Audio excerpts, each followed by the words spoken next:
ایک شخص نے بازار میں دیکھا کہ ایک شخص اپنا غلام بیچ رہا ہے اور یہ آواز بھی لگا رہا ہے کہ یہ بہت اچھا غلام ہے، اس کے اندر اس کے علاوہ کوئی اور عیب نہیں ہے کہ یہ کبھی کبھی چغلی کرتا ہے۔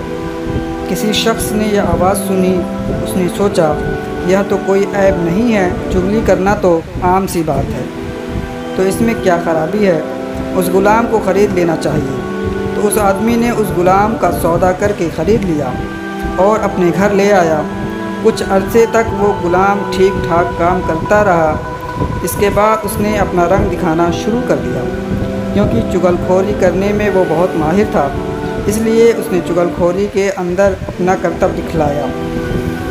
اور اس نے سب سے پہلے وہ اپنی مالکہ کے پاس گیا، اسے جا کر کہا کہ آپ کے شوہر جو میرے آقا ہیں وہ کوئی اور عورتوں سے تعلق رکھتے ہیں اور اس کے پاس آتے جاتے بھی ہیں، بہت جلد وہ آپ کو چھوڑ کر اس سے شادی کر لیں گے، اور میں اپنی بھلائی کے لیے ہی میں آپ کی بھلائی کے لیے ہی بتا رہا ہوں، یہ بات کسی اور کو مت بتانا۔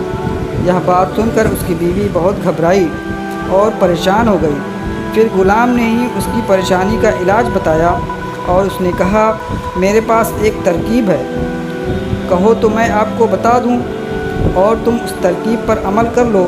تو مالکہ نے کہا ٹھیک ہے بتاؤ۔ تو اس غلام نے کہا کہ جب آپ کا شوہر سو جائے تو اس کی داڑھی کے 1-2 بال کاٹ کر اپنے پاس رکھ لینا، پھر دیکھنا کیا ہوتا ہے، پھر وہ ہمیشہ تمہارے ہو کر رہیں گے، کبھی بھی دوسری عورت کی طرف نظر نہیں اٹھائیں گے۔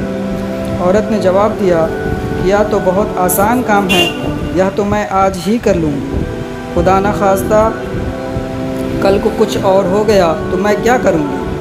اب وہ غلام آقا کے پاس گیا اور اس سے کہا کہ آپ کی بیوی دوسرے مردوں کے ساتھ ناجائز تعلق ہیں اور بہت جلد وہ آپ کو چھوڑنے والی، اور اس نے یہ فیصلہ کر لیا ہے کہ وہ آپ کو آج رات اس طرح سے ذبح کرنے والی ہے۔ اگر آپ کو میری بات پر یقین نہیں ہے تو آپ جھوٹ موٹ سو کر دیکھنا، اگر آپ کا گلا نہ کٹ جائے تو مجھے بتانا۔ پھر اس کا مالک جا کر جھوٹ موٹ کر سو گیا۔ ادھر بیوی اس انتظار میں تھی کہ کب ان کی آنکھ لگے تو میں اپنا کام کروں۔ اب ڈر سے اسے نیند کہاں آئے، بس جھوٹ موٹ کا خراٹے لینے لگا۔ اب تو اس کی بیوی کو یقین ہو گیا کہ ان کو نیند آ گئی۔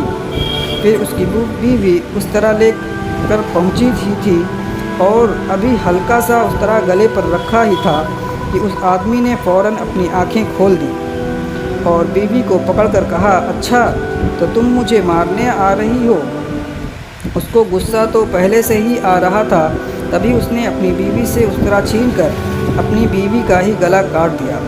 جب بیوی کے خاندان والوں کو پتہ چلا کہ اس کے شوہر نے ہماری بیٹی کو قتل کر دیا ہے تو انہوں نے آ کر اسی